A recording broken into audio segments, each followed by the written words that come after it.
ngasi gi wari se akhoi gi panglaba nupa ma khaki wari ne ba panglaba nupa sina mana success oiraba kanda mana thabak tawraba kanda mana government service tawraba tungda hojiki nupa se gi magi mapa sina harauduna makhoi gi khunai da lairiba khungi mioi khuding mak pumalim da kauraga chak chana bagi da makta invitation pibani ba ko chak chana bagi numit asida ngasai gi apang nupa se gi magi mamana ba mangonda phattana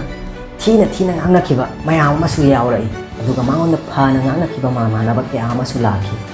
maram machina matang aduda ngasai gi nupa se na mangonda phattana thina thina ngangna khiba mamana ba se masida khakta karida soikhini karida watkhini haiduna matam pumada makhoi awat apabu yengduna honakhi maduda sunatana mamana ba singdona chai sing charaba tungda chalamdai da makhoi bu thongan phawu su thindokhi aduga magi maramda phana phana ngangna khiba magi maramda phaba khakta khankhiba mamana bisingdo mamana ba singdo makhoi da hi hello tawbu ta natana topa kari so haigide madu uraba tungda ngasai gi nupa dugi mapa duna macha duda hangbani ba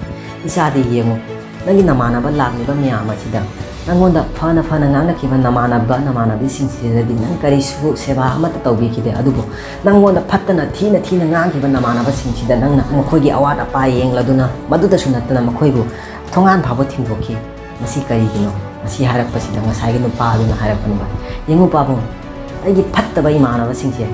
makhoi na aingonda thina thina ngang badagi thina thina chaibadagi ngasi ain tawriba thabak ase ai tawba ngambani maramdi makhoi na thina ngangbadagi nongma ai isana isada wasakkhibani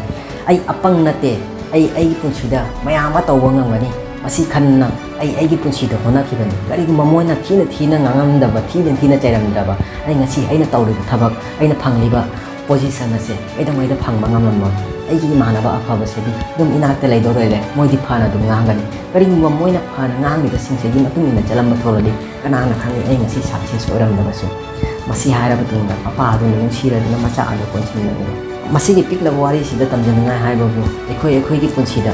mina phana ngang ba sedi ekhoi phana lawi maduda ekhoi hona ningba kai dong da phawroi ba adugo nangona kanagumba mana nang masi tawba ngamoi madu tawba ngamoi hana thina ngang laga thina chaiba tholaga nang sada sauning ba khoning ba kya ma phawani maduna maram oraga nangona thina ngang liba nangona thina chaidiba nakoi khunai da nakoi khunda nakoi bu hanthana yengliba miyam adugi maithongda successful oiba mi ama success oina mai pakpa mi ama oiraga utkadoni ba masini ba khoi da thina ngang ba gi reverence haibase masi hairaga ngasi gi wari ase matang asi da loisin jare karigumba wari ase na nungai bi thoga de ngasi video na like subscribe amasung share tabiyam